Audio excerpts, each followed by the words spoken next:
Le doy la bienvenida a Bruno Segovia. Buenos días, asambleísta, bienvenido a nuestro programa Vis a Vis de Visionarias.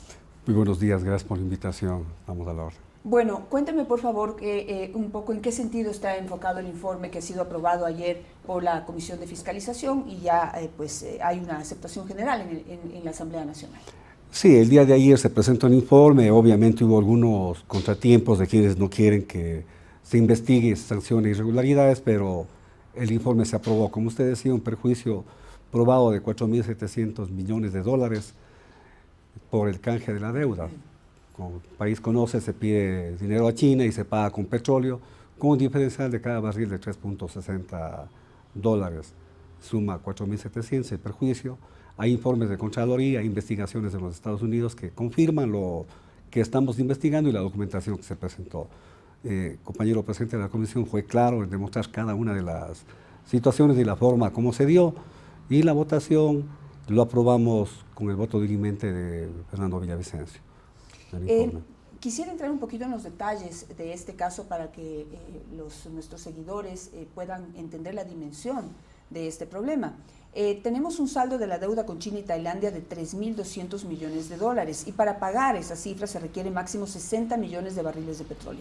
Sin embargo, el Ecuador tiene comprometidos 357.3 millones de barriles hasta el año 2024, equivalente a 21.000 millones de dólares, una cantidad 7 veces superior a la adeudada. Debemos 3.200, pero tenemos comprometidos 21.000 millones de dólares en barriles de petróleo, una cantidad 7 veces superior a la adeudada. Todo esto gracias a la gestión de los gobiernos Correa y Moreno, Correa que fue quien hizo este acuerdo con el gobierno chino, y en el gobierno de Moreno que no logró resolverse, acordarse, renegociarse este tema. Y en este sentido el punto más neurálgico de esta investigación es quiénes han sido los beneficiarios, porque en esto teóricamente se hizo una negociación de gobierno a gobierno, Ecuador-China, para evitar a los intermediarios, pero en la práctica ellos siguen presentes hasta el día de hoy y siguen beneficiándose de 2 a 4 dólares por barril de petróleo. Lo lamentable es que en el discurso se pensó terminar con la intermediación y en la práctica se entregó a intermediarios, banca extranjera beneficiada y el SAR de petróleo ecuatoriano. Eso es lo que sucedió y está demostrado. Esto tendría que haber frenado ya el gobierno de Moreno, si quería y pensaba en país, no lo hizo. Se sigue haciendo hasta el actual gobierno, que también debería tomar una decisión de terminar con ese contrato. Sé que las coimas continúan, está en el informe.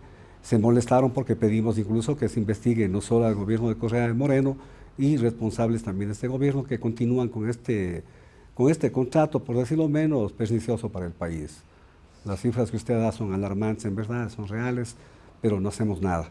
Ningún gobierno ha hecho nada hasta ahora, ni el gobierno actual, y le estamos exigiendo que tome carta en el asunto.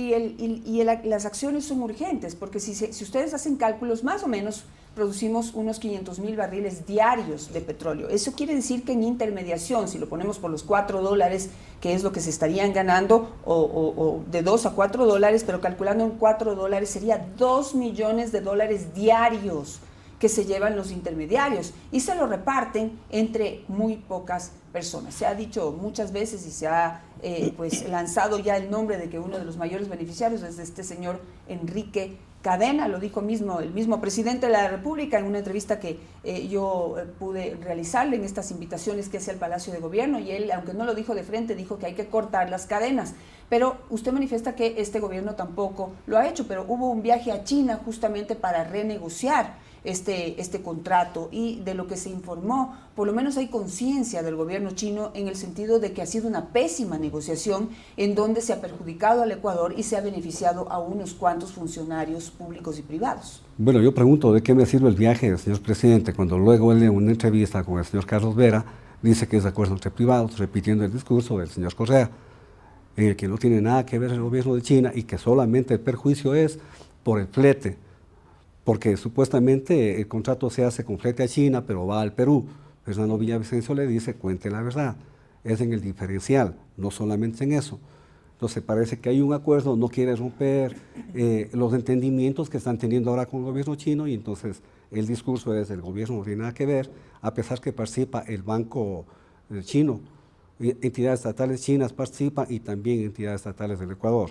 Nos quieren hacer creer que es un acuerdo entre privados, que no tiene nada que ver el país, China no tiene ningún problema y que la pérdida solamente es porque calcularon mal el costo del transporte. Y eso no está bien, actuemos con seriedad, y por eso le decimos: investigue. El señor presidente quiere actuar en bien del país, tome la decisión. Así le incomode la relación con China. No creo que vaya a romperse una relación con un país amigo por enmendar un contrato que es beneficioso para el país, que nos está perjudicando. Debería tomar la decisión y hacerlo eso, y no mandarse mensaje de que no está pasando casi nada. Ahora, siempre se ha dicho, y no sé si la Comisión de Fiscalización ha tenido acceso a los famosos documentos que señalan los acuerdos y condiciones que hay en esta negociación con China, que se decía que se tenían bajo 7 llaves en la ciudad de Washington y que no había cómo acceder, que había ni siquiera los funcionarios públicos podían saber cuáles eran esas condiciones sobre las que se había negociado. La Comisión de Fiscalización ha tenido acceso a esos documentos como para poder saber qué es lo que les limita y dónde están pues esas trabas y esos acuerdos, para poder ir al origen también, ¿no?, a responsabilizar directamente a quienes hicieron esta negociación. Tuvo acceso Fernando Villavicencio como presidente de la comisión a los acuerdos que eran reservados, y como él decía, estaban bajo 7 llaves. Recién hace 2 meses tuvo acceso y sí está dentro del informe. ¿Y qué impedimentos encuentran ustedes en esos acuerdos que estaban bajo 7 llaves que hoy podrían detener a este gobierno a cambiar de decisión, o obligar a cambiar de decisión? Porque se fueron a China decididos a renegociar este contrato, que es por demás y a la vista perjudicial para el Ecuador. No, simplemente es la reserva de las cláusulas para que no se sepa las condiciones de las personas que intervienen, pero en este caso ya se conoce, es voluntad política del presidente nada más tomar la decisión de al menos renegociar si no quiere terminar el contrato. Debería hacerlo. ¿Cuáles serían los efectos, por ejemplo, de terminar un contrato? ¿En qué nos podríamos perjudicar? ¿Cuáles son los riesgos que se corren? Como para poder medir, ¿no?, que es si los riesgos son peores que las condiciones en las que hemos negociado. Sí, que no nos pase lo que pasó en el gobierno anterior. Terminábamos de forma unilateral, luego vienen las demandas y terminamos pagando más de lo que se ha ganado. Sí, habría que revisar eso, pero en buenos términos, con un gobierno amigo se debería renegociar. Si China hace conciencia que ese contrato es perjudicial para el país, 2 estados soberanos deben negociar, hacer conciencia de que no está bien. Es más, ni siquiera China se beneficia, son intermediarios, son terceros. Deberían ponerse de acuerdo y terminarse el contrato o modificar el contrato. Es factible, eso es legal y deberían hacerlo. Del otro lado de China, pues se conoce que hay una decisión del presidente chino de corregir todos aquellos procesos en donde haya visible corrupción. Eso podría ser una ventaja para poder entrar a negociar o a renegociar este contrato. Sin duda, ahí está la salida. Solamente es voluntad política, pero si decimos de que no pasa nada, que es de acuerdo entre privados, de que prácticamente no hay perjuicio, ya estamos no queriendo solucionar las cosas y viendo para otro lado. Claro, porque a la final nos llega acá, lo que nos entra en dinero es mucho menos de lo que realmente señala el precio internacional, ¿verdad? Tenemos un castigo ahí. Hay un castigo, pero además según el informe y según las investigaciones de Fernando, que es quien llevó la investigación, porque nosotros de la comisión delegamos a uno de los asambleístas y cada uno hace la investigación de un caso y comparte la información y documentos, que ni siquiera China prestó dinero, solo fue intermediario, se paga con el precio de la venta del petróleo. El banco chino no prestó un solo dólar al país, fueron entre intermediarios y ahí se llevan el dinero que nos está perjudicando a nosotros. Entonces no hay perjuicio para China en lo absoluto, y si toman conciencia que están inmiscuidos en actos de corrupción, deberían el señor Lasso conversar con el presidente de China y renegociar, por lo menos, insisto, este contrato. Claro, pero de acuerdo a la investigación de Fernando Villavicencio, este es un crédito que además nos cobran unos intereses altísimos, brutales, entre 8 y 10% de intereses que nos cobran. Entonces, fuera de eso, además es una negociación en donde se parece más al chulco que a una negociación entre 2 países amigos. Pero hablemos de la parte, digamos, que le corresponde en este momento a la comisión. Aprobado este informe, ¿cuál es el proceso que se va a llevar y qué se espera de esta ya develación ya más oficial, digamos ya de un organismo oficial del Estado, porque todas estas develaciones ya las había hecho Fernando Villavicencio como periodista.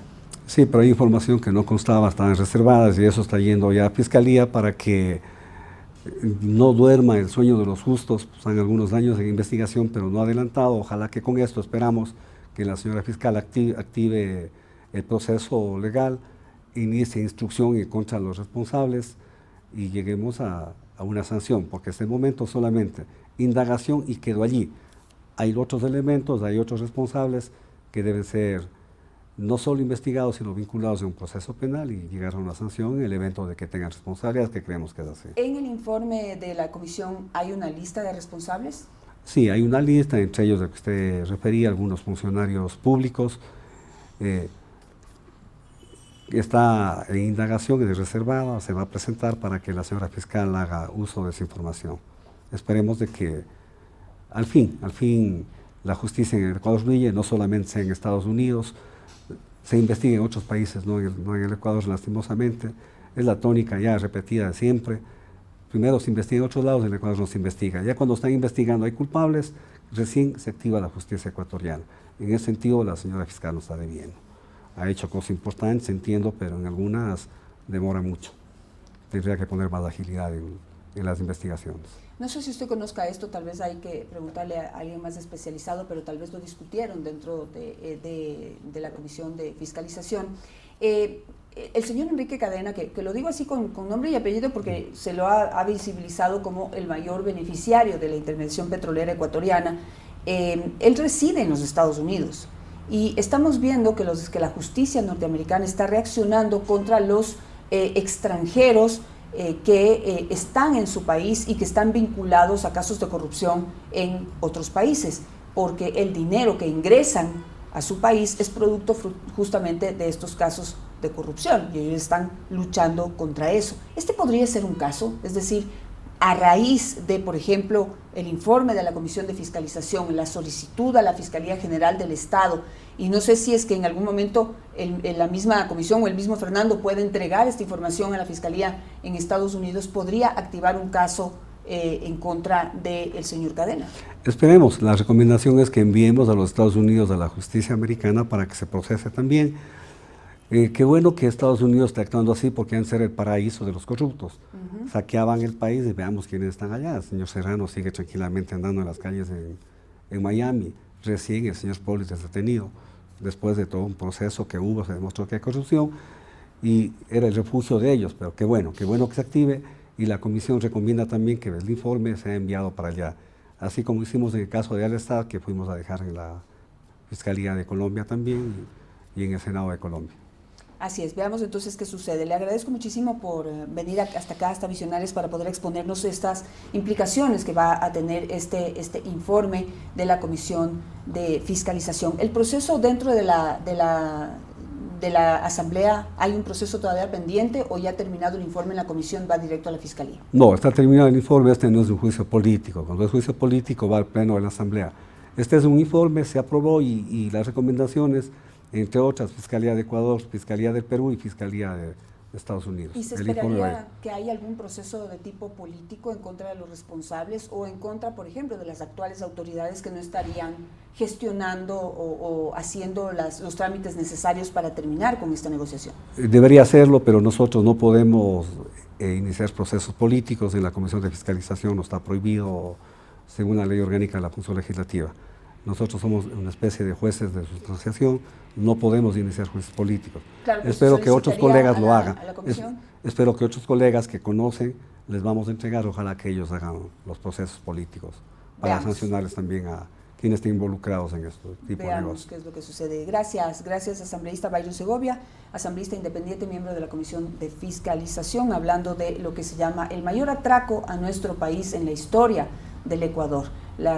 Esta negociación con Petrochina, en donde hemos cambiado nuestro petróleo pero inmensas cantidades por una deuda mucho menor, que además por esa deuda nos cobran unos intereses inaceptables, chulqueros.